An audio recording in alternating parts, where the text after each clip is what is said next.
me. How do you like that? And I wasn't even there. You know, and think about that. Don't fart in public if you are showing your plumber's crack, because it is a disease-filled, bacteria-infested. Unless you can show me that toilet paper is actually cleaning the filth instead of shoving it into the little pores of your pucker. I hope he edits that. Yeah. But that's what we meet with. Because the subject was bidets, that's why you opposed us. And it was, we didn't predict how this whole website was going to work. We just know what we've been through with everybody that we brought it up to. It is a conversation stopper. It's a rapport breaker. It's the scariest thing that people are faced with. And it's because down deep, you know truthfully, toilet paper is not cleaning away the bacteria.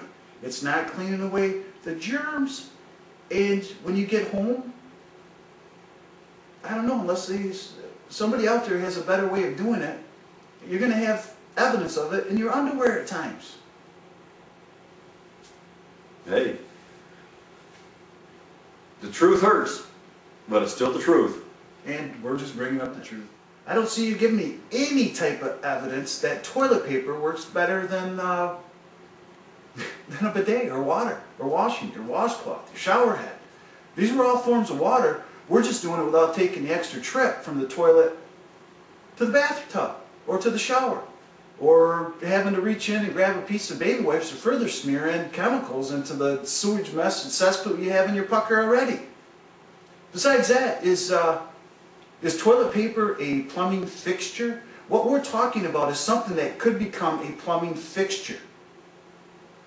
Toilet paper is not a plumbing fixture, folks. A bidet is considered a plumbing fixture right now, and it will become an electrical piece of equipment. Medical piece of equipment. And the plumbers, we're going to miss it. We're going to miss the boat. Toto right now is already going past the plumbers. They've been trying to get the plumbers and plumber supply houses to push this idea for a long time. It hasn't happened. Their salespeople are bypassing us. They're not putting any more effort into us. They're going straight to the end users, the hospitals, the old folks' homes. One of the useful things of toilet paper is right here. Another thing that it's really good for, and it's really handy, is blowing your nose in it. Yeah. One of the truths about toilet paper is it's not a plumbing fixture. We're on a plumbing forum, and we're trying to talk about what we consider right now a plumbing fixture. And don't get panicky, Josh. I'm not trying to sell these.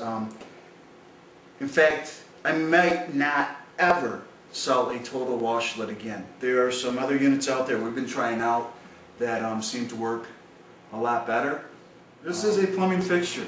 We have a chance to take a plumbing fixture and take away market share from a competitor, instead of people making stuff that takes away market share from plumbers, i.e. the box stores, etc. We live in a test market here, Holland, Michigan. It's a predominantly Christian Reformed Dutch. Conservative. Don't believe me, come in April to the Tulip Time Festival, and you will see Dutch people wearing wooden shoes. This is the most conservative area on the planet for marketing. We are very tight with our money. To get somebody to spend the money that these people want you to spend for a new way of doing things, cleaning yourself with water instead of toilet paper, is virtually impossible. So we found a very inexpensive product that has worked for us, that we can sell to anybody. If they don't use it, no big waste on their part. But we've sold over 300 cheap Korean models that seem to be the best one out there, but it seems to be working really effective for people. I don't know, we just see something here. We're not spamming. We're not necessarily just promoting one product. We just don't close your mind to it, because these people are closing their mind to you. They sure are. going right around us. They've worked with the plumbers long enough. They're getting no place. They're getting no place trying to sell these things to plumbers or to the plumbing supply places. Or I should say, letting us try to sell them. We're installers. That's it. And it's selling. It is selling. But it's tough to sell when it's something that you're scared of, or you laugh and snicker about, or somebody's going to be uncomfortable talking to you about. So that's the reason all of them are saying no plumber required. When you have an attitude about them, it's one thing to not use one. I don't care about that.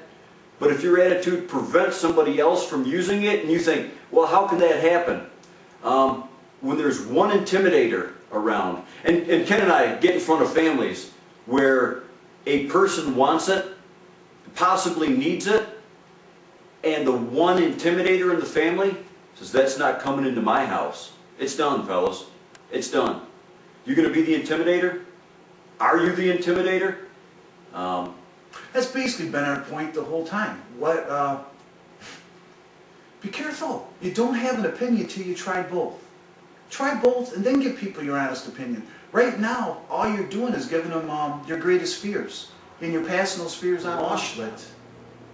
Way before the Japanese ever did. And they took the technology, they went back to Japan. They met with the same type of resistance as we're meeting here in the United States.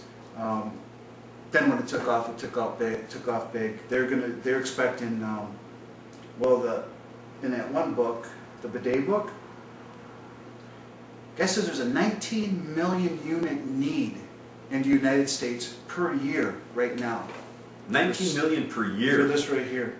And everybody's using this. This hasn't evolved. It's gotten whiter. Through this chemicals, through bleaching, dioxin. We just try to help you guys out. That's all we're trying to do. We're trying to show you a way that you can make as much money selling certain bidets as you can on a water heater. Less lifting. It's easier on your back. It takes about 15 minutes. It does not change your sexuality, not one bit. I liked barnyard animals before I started using the bidets, and I still do. Could edit that too.